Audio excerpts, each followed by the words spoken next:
گھنے سے پیڑوں میں بھی سایہ ہمیں نصیب نہیں، میرے سورج کی بھی سب سمتیں تمہاری ہیں۔ یہ ہوٹل کا وہ فلور تھا جہاں 4 سال قبل زمر کو گولی ماری گئی تھی۔ صبح کے اس وقت وہ خاموش اور سنسان پڑا تھا۔ احمر کے کہنے پہ زمر ادھر آ گئی تھی اور اب وہ دونوں لفٹ کے پاس کھڑے تھے۔ احمر بولے جا رہا تھا اور زمر بے توجہی سے سن رہی تھی۔ گواہوں کے مطابق فارس غازی اس لفٹ سے آیا تھا، لیکن جب میں نے تحقیق کی، یعنی اپنے قیمتی وقت سے چند گھنٹے نکالے جن کے پیسے میں آپ سے روز قیامت مانگوں گا، تو دیکھا کہ ایک گواہ کے بیان میں تضاد ہے۔ اس نے ایک دفعہ کہا کہ غازی اس کے ساتھ لفٹ سے اترا تھا، مگر ایک دفعہ کہا کہ غازی اس کے سامنے لفٹ سے اترا تھا۔ اب سامنے دیکھیے، احمد نے جوش سے اشارہ کیا۔ زمر نے بہت صبر سے ادھر دیکھا۔ وہاں ایک اور لفٹ تھی، یہ پرائیویٹ لفٹ ہے، ہوٹل کے مالکان کے لیے، بہت خاص شخصیات کے لیے۔ سو ہمارا ٹرافی کلیکٹر بھی کوئی ایسا ہی اسامی تھا جس کے ہوٹل مالکان سے روابط ہیں، وہ یقیناً ادھر سے ہی آیا ہوگا۔ اور زمر نے پرس سے ایک پیکٹ نکال کر اس کی طرف بڑھایا۔ وہ رک کر اسے دیکھنے لگا۔ یہ آپ کی ویڈیو ہے اور اس کی فیس بھی۔ ارے، اس کو تعجب ہوا۔ پیکٹ کھول کر اندر جھانکا، پھر مسکرایا۔ تکلف کی کیا ضرورت تھی؟ میں نے کچھ مانگا تھوڑی تھا۔ نہیں رکھنی تو پھر واپس کر دیں۔ فوراً ہاتھ پھیلایا۔ احمد نے جلدی سے پیکٹ اپنے پیچھے کر لیا، منہ بگڑا۔ کیا آپ کی امی نے آپ کو رسمی انکار کرنا نہیں سکھایا؟ وہ دوبارہ لفٹ کی طرف دیکھا اور پھر کہا، ویسے کام تو ابھی ختم نہیں ہوا۔ آپ ٹرافی کلیکٹر کے بارے میں مزید نہیں جاننا چاہتی کیا؟ نہیں۔ آپ مجھ سے کچھ چھپا رہی ہیں؟ تصحیح کیجیے احمد، میں آپ سے بہت کچھ چھپا رہی ہوں۔ وہ آگے چلنے لگی تھی۔ احمد گہری سانس لے کر اس کے ساتھ ہو لیا۔ آپ کے خاندان میں کوئی ایک بندہ ہے جو مجھے عزت دے؟ احمد، وہ سنجیدگی سے اس کی طرف گھومی۔ کیا ہارون عبید نے آپ کو کوئی ہدایت دی ہے جج صاحب کی مدد کے لیے؟ کیونکہ جس ٹی وی چینل میں ہارون صاحب کے اکثریتی حمایت ہے، وہ آج کل جج صاحب کی بہت حمایت کر رہا ہے۔ وہ اس کی آنکھوں میں دیکھ کر پوچھ رہی تھی۔ احمد چپ ہوا، پھر شانے اچکائے۔ کنسلٹنٹ کلائنٹ پریویلیج کے تحت میں اس بات کا جواب نہیں دے سکتا۔ اچھا، کیا انہوں نے آپ سے کہا ہے کہ کسی اور مشہور شخص کو اسکینڈل لیک کیا جائے تو تاکہ یہ اسکینڈل دب جائے؟ میں پریویلیج کے تحت جواب نہیں دے سکتا۔ مجھے یاد آیا، کیا ہارون صاحب نے بتایا کہ وہ میری بھتیجی کی سالگرہ پہ ہمارے گھر آ رہے ہیں؟ نہیں تو؟ وہ حیران سا ایک دم بولا، پھر فوراً چپ ہوا۔ تم مسکرائی۔ مطلب کہ پہلے 3 جواب ہاں میں تھے۔ تھینک یو احمد، میں نے کچھ بھی نہیں بتایا۔ اچھا، وہ تل ملایا تھا۔ یہ ہوئے پورے 1699 درے۔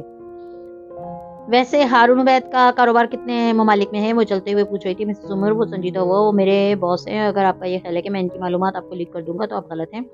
اگر آپ کا یہ خیال ہے کہ جو سادی کے ساتھ ہوا وہ آپ کے ساتھ نہیں ہو سکتا تو آپ بھی غلط ہیں۔ جج صاحب کی ایکسٹورشن میں آپ بھی ملوث تھے۔ آپ ہمارے ساتھ ہیں، سارے میس میں برابر کے حصے دار ہیں، اس لیے مجھے شام تک وہ لسٹ چاہیے ہوگی۔ ٹھنڈے اور نرم سے انداز میں بولی تھی۔ احمد ناخوش نظر آنے لگا۔ وہ دور راہداری سے گزرتے ہوئے ویٹر نے کوٹ میں کھڑے موبائل سے ان دونوں کی تصویر لی اور پھر سے جگائے آگے بڑھتا گیا۔ سیڑھی تک پہنچ کر اس نے وہ تصویر ایک نمبر پہ بھیجی اور پھر فون ملایا۔ تیسری گھنٹی پہ ہیلو سنائی دیا۔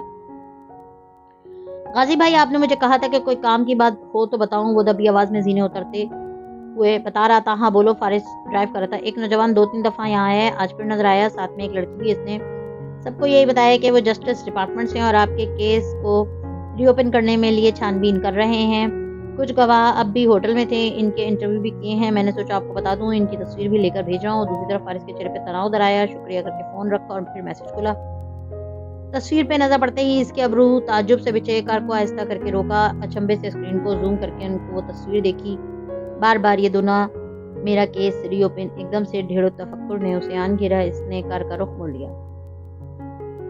یہ جانتا ہوں، جانتے ہو میرا حال دل، دیکھتا ہوں، دیکھتے ہو کس نگاہ سے۔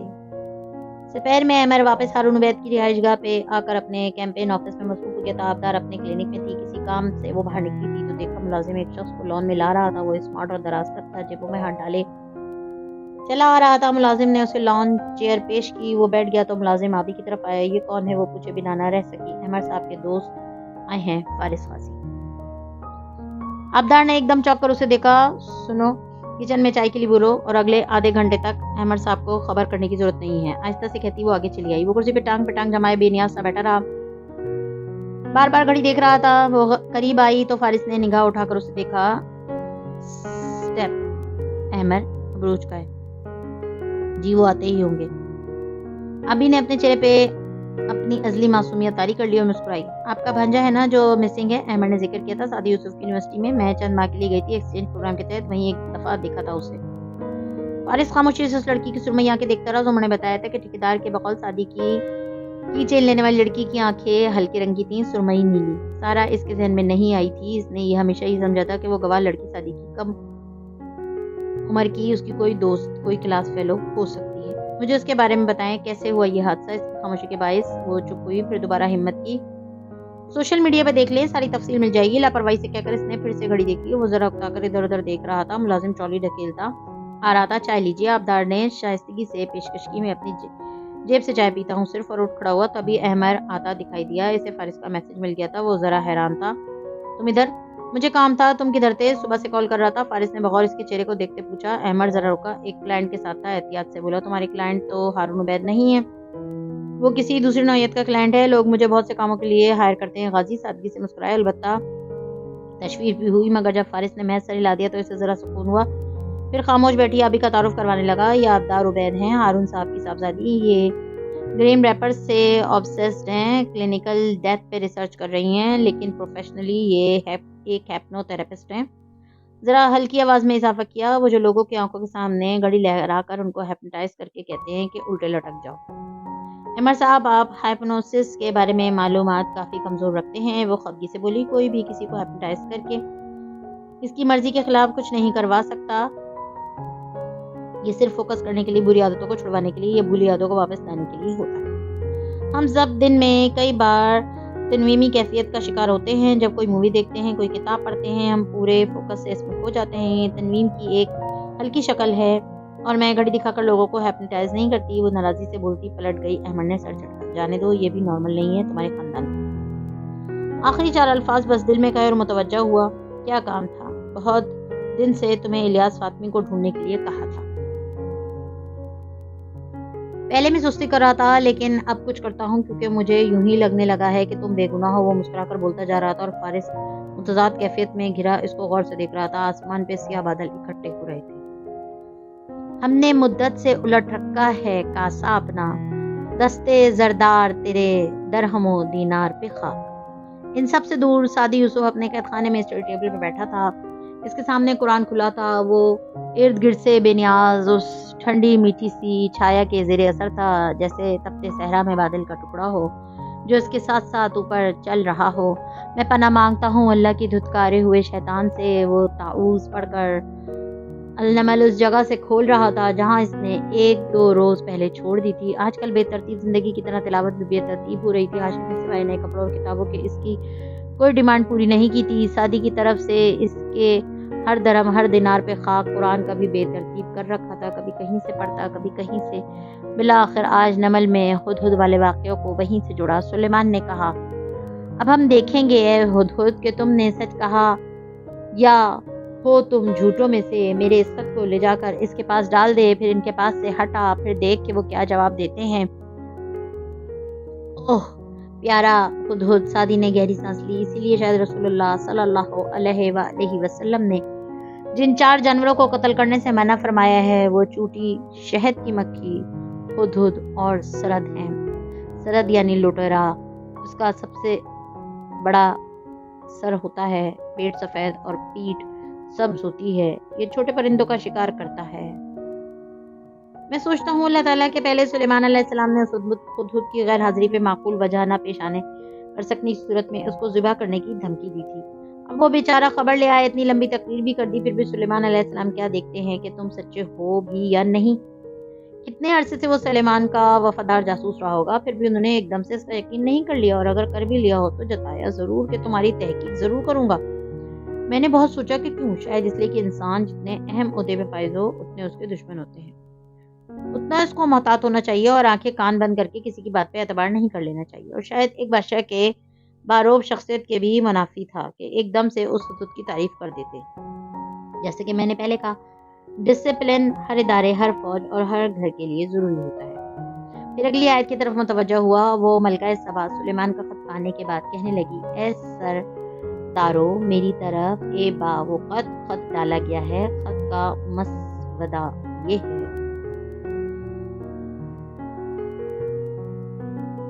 خط کا مسودہ یہ تھا, یہ ہے سلیمان کی طرف سے, اور یہ شروع ہوتا ہے بخشش کرنے والے مہربان اللہ کے نام سے، اتنا کہ تم سرکشی نہ کرو میرے سامنے اور مسلمان بن کر میرے پاس چلی آؤ۔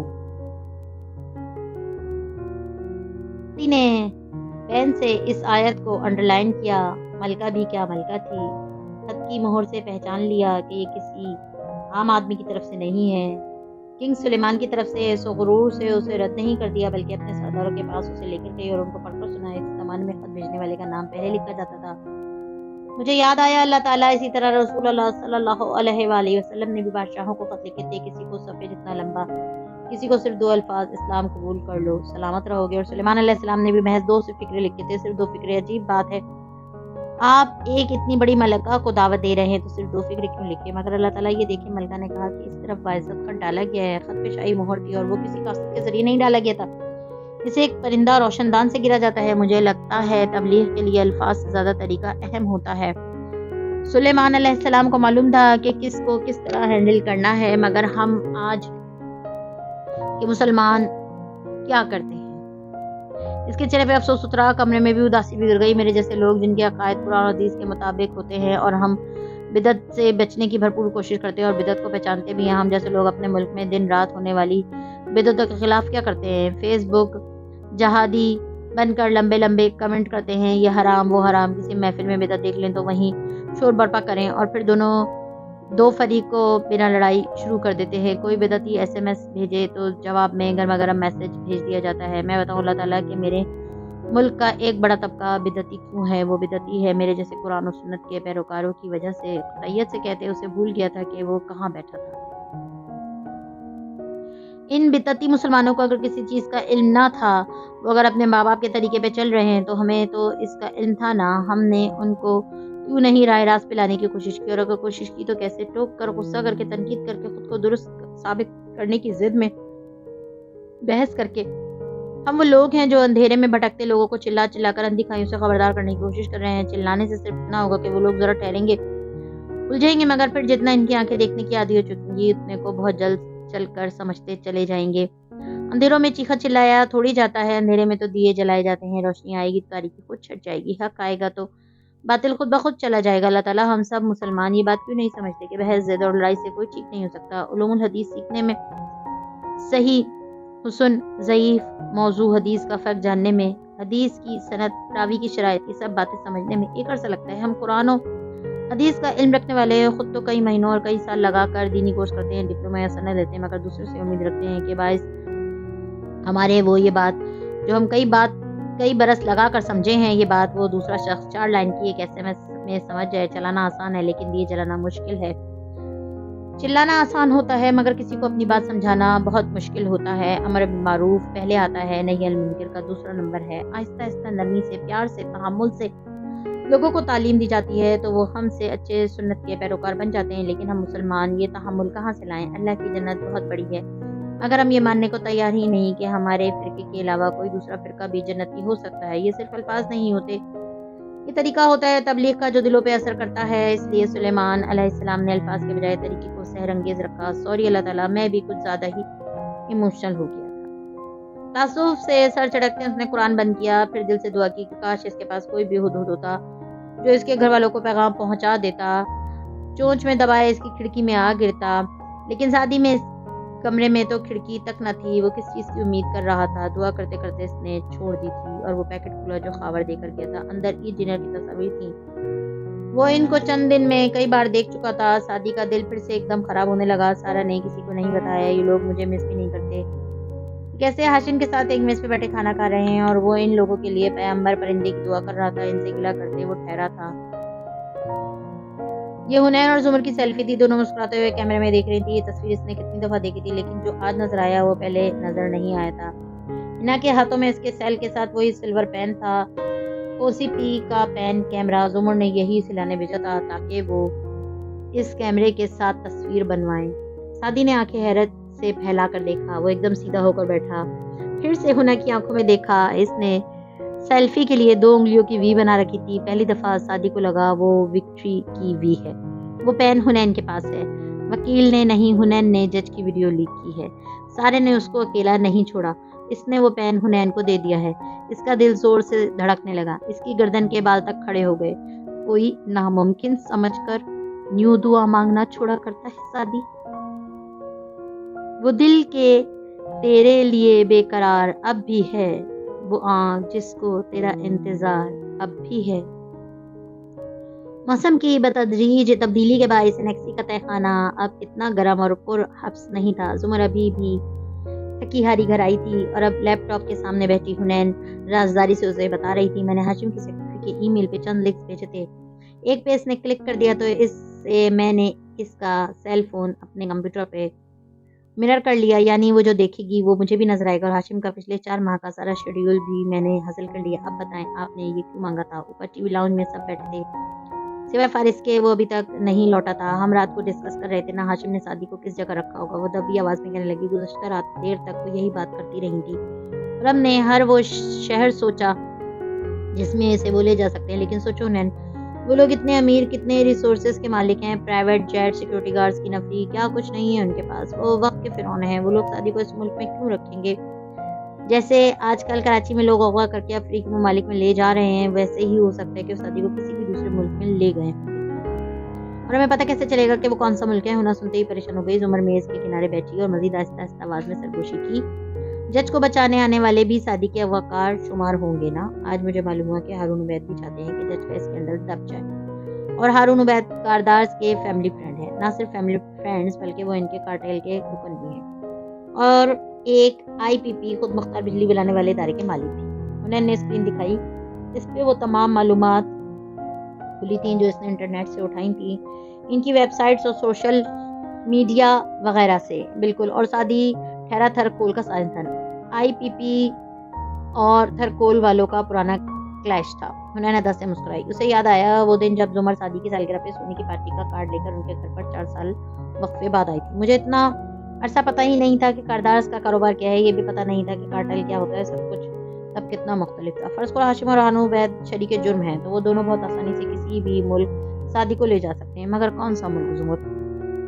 اس کے لیے احمر ہے نا؟ اس نے مسکرا کر موبائل کی اسکرین حنا کو دکھائی، اس پہ احمر کی ای میل کھلی تھی، اس میں ایک ممالک کی فہرست تھی جس کے اوپر لکھا تھا، یہ لسٹ میں نے آپ کو نہیں دی، یہ جو بھی آپ دیکھ رہے ہیں یہ آپ کا تخیل اور تصور ہے، قوی امکان ہے کہ آپ ایک شیز فرینک پیشنٹ بن چکی ہیں جو غیر مرئی چیزیں تصور کرتے رہتے ہیں، اس لیے پڑھنے کے بعد اسے مٹا دیجیے گا۔ اس لسٹ کا ہم کیا کریں گے؟ دیکھو ہاشم کی رجسٹر 71 سے زائد کمپنیز پوری دنیا میں پھیلی ہیں، مگر کہاں ان ممالک کی فہرست ہمارے پاس نہیں ہے، لیکن ہارون عبید کے 14 ممالک ہمیں معلوم ہے، وہ سعدی کو کسی ایسے ملک میں رکھیں گے جہاں ان دونوں کا آنا جانا ہو۔ تو مجھے یہ بتاؤ ہونا کہ ہاشم پچھلے 4 ماہ میں کتنے ممالک میں گیا ہے؟ ان کی آنکھیں چمکی، آگے ہوئی، چند کیس دمائی، ہاشم کا شیڈیول دیکھا، 6 ممالک، ذرا مایوسی ہوئی، 6 ملک بہت زیادہ ہیں۔ ہارون عبید کی فہرست کے 14 ممالک اور ہاشم کے 6 ممالک میں کتنے ملک مشترک ہیں؟ 3۔ حنین بھی قدرے پرجوش ہوئی، فہرست چھوٹی ہو گئی تھی، گڈ۔ زمر بال جوڑے میں لپیٹتے بولی، وہ سعدی کو انہی 3 ملکوں میں سے کہیں لے کر گئے ہیں۔ پہلا ملک کون سا ہے؟ امریکہ۔ زمر نے بالوں میں اسٹک لگاتے نفی میں سر ہلایا، امریکہ لے جانا ان کے لیے مشکل نہیں، مگر وہ اتنا رسک نہیں افورڈ کر سکتے، کوئی ایسا ملک ہونا چاہیے جس میں رسک کم ہو۔ دوسرا ملک انڈیا، مگر یہاں احمر کی لسٹ سے پڑھا، یہاں ہارون عبید کا کاروبار واجبی سا ہے، اور ہاشم صرف ایک دن کے لیے کسی سیمینار میں گیا تھا، نہیں انڈیا بھی نہیں، بہت خطرناک ہے۔ تیسرا ملک بتاؤ۔ حنین ذرا غور سے اسکرین کو دیکھنے لگی، اس تیسرے ملک میں ہاشم پچھلے 4 ماہ میں کئی دفعہ گیا ہے، یہاں ہارون عبید کا کاروبار بھی کافی زیادہ ہے، بلکہ اس ملک کے دارالحکومت میں سمندر کے ساتھ ان کا ایک ہوٹل بھی واقع ہے، کہاں؟ زمر دلچسپی سے گویا آگے ہوئی، سری لنکا کا شہر کولمبو۔ حنین نے یوں ہی چند تصاویر گوگل کر کے اس کے سامنے کی، وہاں سری لنکا پھیلا ہوا تھا، پرنام ہواؤں کا ملک سری لنکا، بالکل سری لنکا۔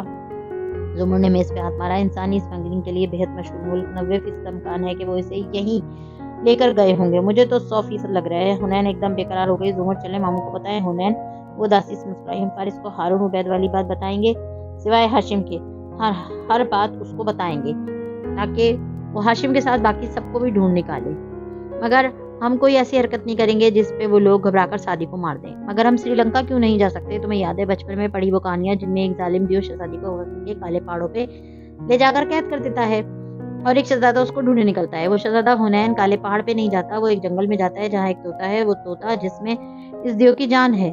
سو جب وہ طوطے کی گردن مڑوڑے گا تو دیو بھی اس کے قدموں میں آ گرے گا، کالے پہاڑ بھی تباہ ہو جائیں گے اور شہزادی خود بخود آزاد ہو جائے گی۔ سو فارس کو اپنا کام کرنے دو، تم ان فائلز کو کھولنے کی کوشش کرو، ہاشم کی جان انہی میں ہے۔ اوپر سے فارس کی آواز آئی تو وہ دونوں خاموش ہو گئی۔ وہ گھر آ گیا تھا اور زمر کا پوچھا تھا۔ چند لمحے بعد وہ نیچے اترتا دکھائی دیا۔ اس کے بیٹھنے پہ زمر کو مجھے احمد نے بتایا کہہ کر ہارون عبید کے بارے میں بتانے لگی، اور یہ بھی کہ وہ سعدی کو دوسرے ملک لے جا سکتے ہیں۔ سری لنکا ایک مشہور ملک ہے۔ فارس بغور اسے دیکھتے سنتا رہا۔ آپ آج احمد سے ملی تھی؟ نارمل سے انداز میں سوال پوچھا۔ نہیں، فون پہ بات ہوئی تھی، اس نے جی گڑا کر کے کہا، اور سلسلہ کلام وہیں سے جڑا۔ وہ چپ رہا، مگر جب اٹھنے لگا تو صرف اتنا کہا، میں ہارون عبید کو چیک کر لوں گا، شاید اس کا کوئی تعلق ہو جج سے۔ شاید نہیں، یقیناً ہے، ٹرسٹ می، وہ زور دے کر بولی۔ فارس نے چند لمحے غور سے اسے دیکھا۔ ڈونٹ وری، میں آپ پہ ٹرسٹ کرتا ہوں، اس لیے زیادہ سوال جواب نہیں کر رہا، اور یہ کہہ کر وہ خود بھی ہلکا پھلکا ہو گیا تھا۔ زمر کا ذہن ابھی تک سری لنکا میں الجھا تھا۔ فارس اب کل کے لیے اپنی چیزیں تیار کر رہا تھا۔ کل اسے اے ایس پی سرمد شاہ سے اپنے حساب چکانے تھے۔ اذان کی آواز آئی تو زمر سر جھٹک کر عشاء پڑھنے گئی۔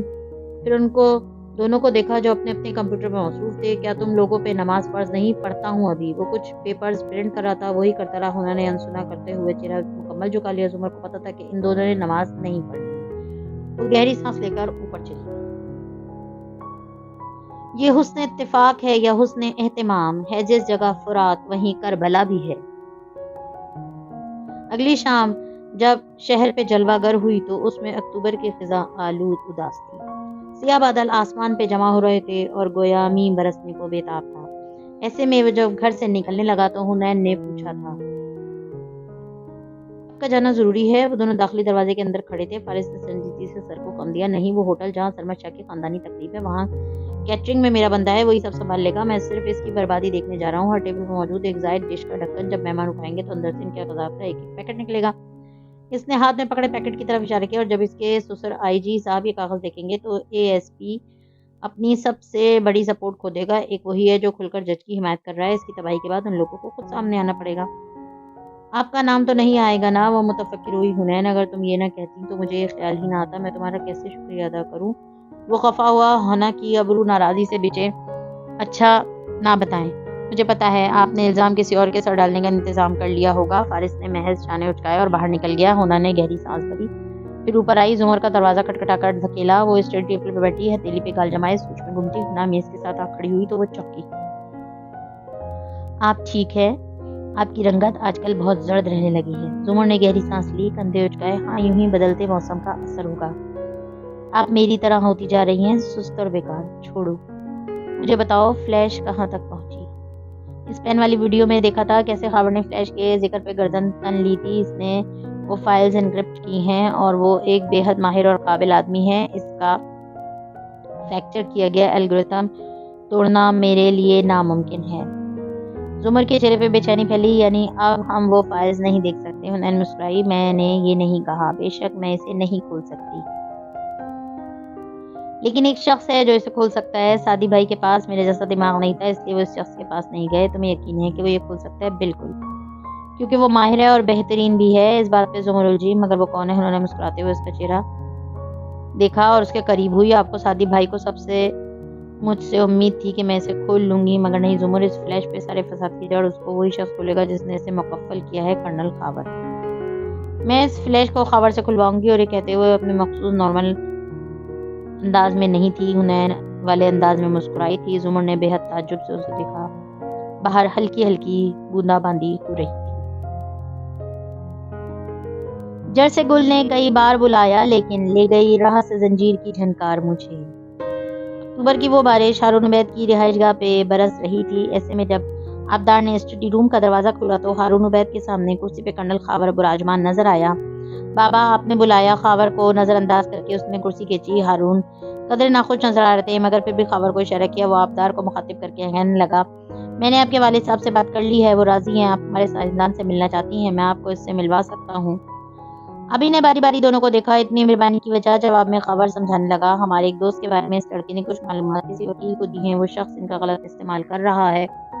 ہم اس لڑکے پہ ہاتھ نہیں اٹھا سکتے، اور پیار سے وہ اس وکیل کا نام نہیں بتا رہا ہے۔ میں نے کاردار صاحب سے بات کی تھی کہ کسی عامل تنویم ہیپونسٹ کے ذریعے نام اگلوا لوں، انہوں نے اجازت دے دی۔ پھر مجھے آپ کا خیال آیا، آپ نے کچھ عرصے فرانزک ہیپونسٹ کے طور پہ بھی انگلینڈ میں کام کیا ہے۔ آپ سے زیادہ قابل اعتماد عامل تنویم میرے پاس کوئی نہیں ہے۔ بدلے میں آپ کو اس کا تجربہ سننے کا موقع مل جائے گا اور ہمیں ہماری معلومات. کیا ہم یہ ڈیل کر سکتے ہیں؟ ابھی نے ایک دفعہ پھر دونوں کو دیکھا. یہ پہلی دفعہ نہیں تھا کہ ہارون نے اسے اپنے کسی کاروبار کام کے لیے استعمال کرنا چاہتا. کیا ہاشم کو معلوم ہے کہ آپ مجھے وہاں لے جانا چاہتے ہیں؟ نہیں. لیکن آپ راضی ہو جائیں تو میں ان کو بتا دوں گا. میں راضی ہوں. اس نے گردن اکڑائی. یہ پہلی دفعہ تھا جب وہ ہارون کے کام کے لیے راضی ہوئی تھی. لیکن آپ ہاشم کو میرے واپس آنے کے بعد بتائیں گے ورنہ وہ مجھے نہیں جانے دے گا. ہاورڈ لمحے بھر کو چپ ہوا لیکن ان کو بتائے بغیر. جیسے تم اس کو بتائے بغیر ادھر آئے ہو اسی طرح تم اس کو بتائے بغیر یہ سارا کام کرو گے. وہ میرا قیدی ہے ہاشم کا نہیں. ہارون نے سختی سے کہا. آبدار نے اس بات پہ بے اختیار ہارون کو دیکھا. انہوں نے قیدی کو مہمان سے بدلنے کی زحمت بھی نہیں کی. لمحے بھر کے تامل کے بعد وہ شاہ کا وفادار راضی ہو گیا. شیور مجھے صرف معلومات سے غرض ہے. اور آبدار کو دیکھا. ہمیں اگلے ہفتے جانا ہوگا.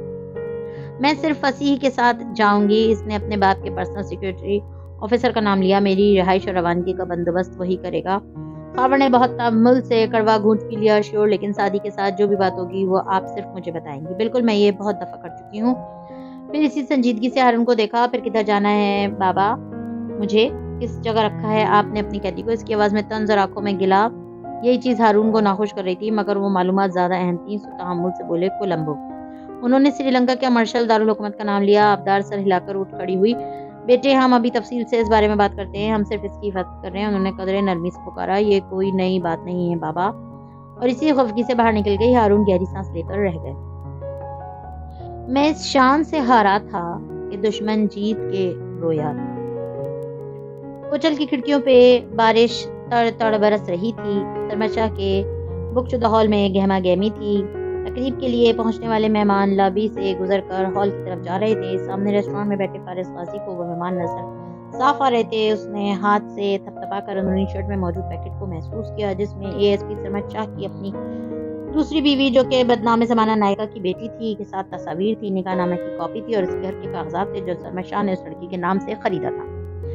فارس کو چند ماہ لگے تھے یہ سب حاصل کرنے میں. اسے یہ سب کس نے دیا؟ اس شخص کا قصہ تم بعد میں سنو گے. ابھی اتنا جان لو کہ سرمد شاہ کی ماں متوسط طبقے سے تعلق رکھتی تھی مگر اس کا ماموں جو آئی جی کے عہدے پہ فائز تھا وہ امیر بھی تھا اور بارسوخ بھی. نہ صرف اس نے اپنی بیٹی شیزا ملک کی بڑی بہن عائزہ سے سرمد شاہ کی شادی کی بلکہ اس کا کیریئر بھی بنوایا. اس کو اپنے طبقے میں پیر جمانے دیے. سرمد شاہ نے ان سب کو شیشے میں اتارا ہوا تھا. وہ شیشہ توڑنے کے لیے کنکر فارس کی جیب میں تھا. پی کیف والا سر جھکا کر بیٹھے. وہ گزرے سالوں کو سوچ رہا تھا. پھر ایک لمحے ہر یاد پہ حاوی ہونے لگے. ارد گرد ماحول حال تحلیل ہو کر ماضی میں بدلنے لگا. وہ سفید کرتے میں ملبوس اسکال کوٹری میں تھا. اس کے ہاتھ دیواروں کے ساتھ اونچے بندے تھے. آنکھیں بند کی سختی سے دانت جمائے وہ یوں کھڑا تھا کہ اس کے سر سے خون بہ رہا تھا. چہرے پہ اذیت کے آثار تھے. ایک سپاہی یک کے بعد دیگرے اس کی کمر پہ ہنٹر برساتا تھا. سرمد شاہ بھی وہیں کھڑا تھا. یونیفارم کے بجائے سفید ٹی شرٹ پہنے وہ پسینے میں تر تھا. ایک دم لپک کر فارس کی گردن دبوچی. مجھے تمہارا ایک بالے بیان چاہیے فارس. میں نے قتل نہیں کیا. وہ بند آنکھوں سے نڈھال سا بولا تھا. جواب میں سرمد شاہ زور زور سے چیخنے لگا تھا. ویٹر نے پیالی میز پہ رکھی تو فارس چونکا. ماضی تحلیل ہوا. وہ ریسٹورانٹ میں بیٹھا تھا. کھڑکیوں پہ بوندیں ہنوز گر رہی تھیں. ماحول نرم اور ٹھنڈک تھی. ایسے میں اس نے بھاپ اڑاتی کافی کی پیالی لبوں سے لگائی. لابی میں سے گزرتے لوگ اب بھی دکھائی دے رہے تھے. وہ بل پے کر کے اٹھا اور سر جھکائے جیبوں میں ہاتھ ڈالے آگے چلتا گیا. ذہن میں ہر وہ لمحہ گزرتا جا رہا تھا. وہ جیل کے اذیتناک ماہ و سال. وہ اس ہسپتال میں گزرے چند گھنٹے جب ان کے ہاتھوں سے اس اے ایس پی نے شادی کو غائب کروایا تھا. نفرت غصہ انتقام وہ ہر جذبے میں گرا آگے بڑھتا گیا. متعلقہ ہال کے داخلی حصے سے اندر کی رنگ تقریب نظر آ رہی تھی. کونے میں رک کر فارس نے دور کھڑے آئی جی صاحب کے ساتھ بات کرتے سرمد شاہ کو دیکھا. وہ سوٹ میں ملبوس تھا اور مسکرا کر خوش باش سا اپنے سسر کے ساتھ مگن تھا. فارس کی تپتی سرد نظریں اس سے ہوتی مرکزی دیوار تک جا رکیں. ہیپی برتھ ڈے ارسم شاہ وہاں لکھا تھا. ایک دم فارس کی نظروں میں الجھن ابھری. اس نے آگے پیچھے دیکھا. غبارے پھول اور اونچی سی کیک ٹیبل مہمانوں میں جا بجا نظر آتے. بچے ٹو پیس اور ٹائی میں کھڑا پیارا سا 7 سالہ بچہ جو سرمد شاہ کی بیوی عائزہ کے ساتھ کھڑا تھا. تو خاندانی تقریب کی سالگرہ تھی. فارس بالکل سنسا ہو کر اس بچے کو دیکھے گیا. بچہ بہت پیارا تھا. اس کے ہونٹ گلابی اور آنکھیں کانچ جیسی تھیں. شرما کر مسکرا کر وہ اپنے جیسے کم عمر بچوں کے ساتھ کھڑا تھا کسی ننھی شہزادی کی طرح. اس کی کانچ سی آنکھوں کی معصومیت ایک دم ہر شے ہر جذبے پہ حاوی ہونے لگی. فارس کے تاثرات بدل چکے تھے. سرد پن غائب ہوا. آنکھوں میں تکلیف سی ابھری. پھر ایک دم وہ مڑا. ہوٹل کے کچن کی پشت پہ جب وہ پہنچا تو ایک کیٹر اس کا منتظر تھا. لائیں پیکٹ دیں، میں ارینج کر دوں. ادھر ادھر دیکھتے ذرا سے بولا نہیں ابھی نہیں. وہ بے سکون لگ رہا تھا. کیٹرر نے حیرت سے اسے دیکھا. آپ نے 1 مہینے مجھے تنخواہ دی اس کام کے لیے اور اب؟ میں نے کہا نا ابھی نہیں، تم جاؤ کام کرو. اور واپس پلٹ گیا. جس وقت وہ گھر میں داخل ہوا بارش مسلسل برس رہی تھی. حنین اور زمر لاؤنج کے صوفے پہ بیٹھی تھیں. وہ لاک بند کر کے آگے آیا تو پانی میں بھیگا ہوا لگتا تھا. جانے کتنی دیر سڑک کے کنارے بارش میں چلتا رہا تھا. حنین اسے دیکھ کر بے قرار سی اٹھی. کیا بنا اس آدمی کا جس نے میرے بھائی کو ہماری نظروں کے سامنے اسپتال سے غائب کروایا تھا؟ فارس نے بس ایک خاموش نظر اس پر ڈالی اور سیڑھیاں چڑھنے لگا. حنین نے ناسمجھی سے زمر کو دیکھا. وہ خود بھی چوکیدی ہوئی فوراً پیچھے گئی. وہ کمرے میں کھڑا گھڑی اتار رہا تھا. زمر سامنے آئی. کیا بنا؟ میں نے. وہ چپ ہوا. گھڑی اتار کے میز پہ رکھ کے پیکٹ نکال کر ساتھ رکھا. میں نے نہیں کیا.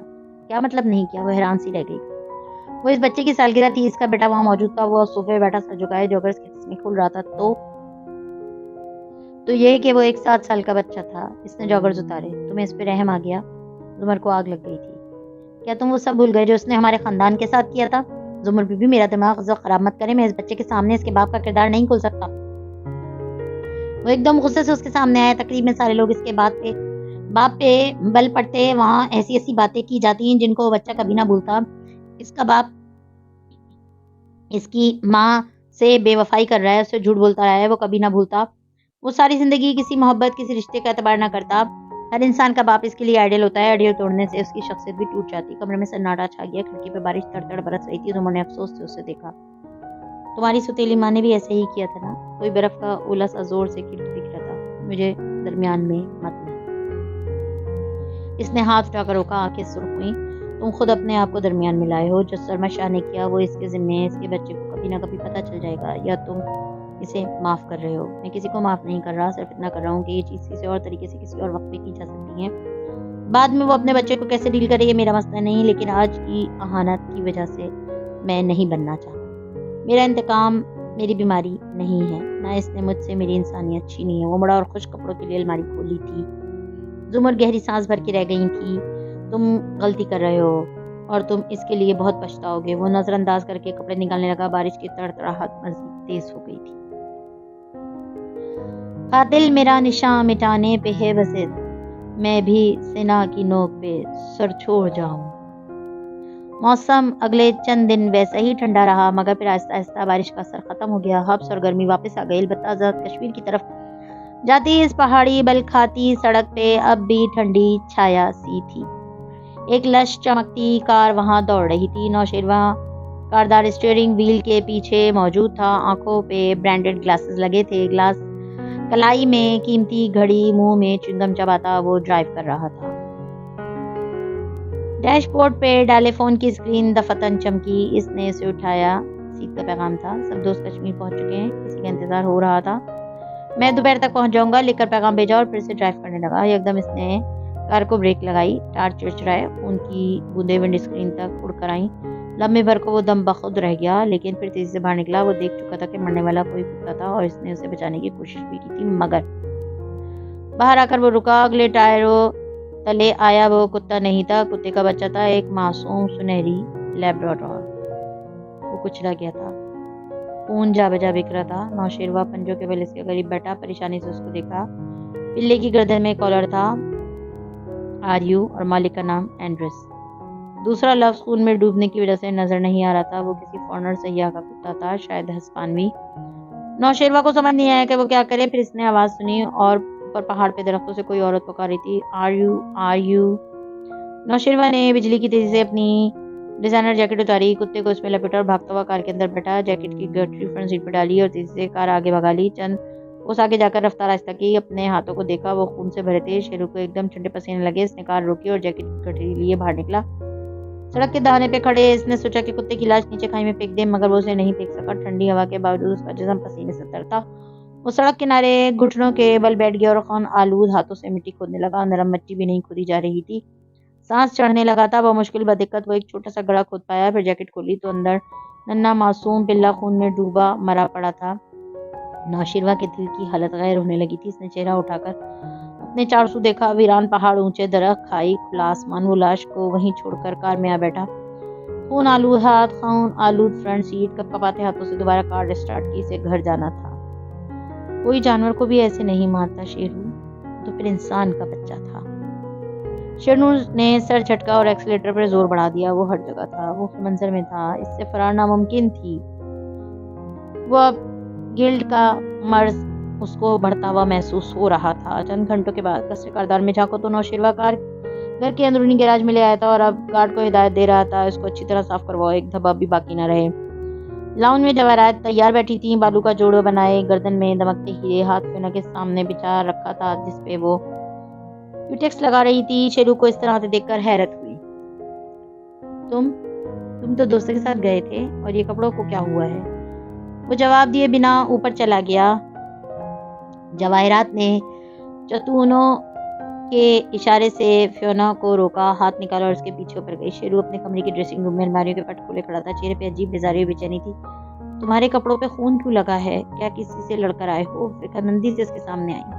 فکر نہ کریں، کسی انسان کو قتل نہیں کیا۔ مجھے سچ بتاؤ شیرو، کس سے جھگڑا کیا؟ اس نے اسے کونی سے تھام کر اپنے سامنے کیا۔ نوشیروہ بالکل ٹھہر کر اسے دیکھنے لگا۔ آپ کو لگتا ہے میں جھوٹ بول رہا ہوں؟ تمہاری حالت وہ بتا رہی ہے، تمہارے الفاظ نہیں کہہ رہے۔ اب کہ وہ سختی سے بولی، شیرو نے افسوس سے اسے دیکھا۔ کتے کا بچہ تھا وہ ممی، کتے کا بچہ۔ وہ ایک دم بلند آواز میں بولا۔ میں نے غلطی سے اسے مار دیا، مگر میں اس کا خون آلود وجود نہیں دیکھ سکا۔ میں اس کو دفنانا چاہتا تھا، دفنا بھی نہیں سکا۔ مجھے ہر جگہ اس کا خون نظر آ رہا تھا۔ اس کی مالکن اس کو پکار رہی تھی، آر یو یہ آوازیں مجھے پاگل کر رہی ہیں۔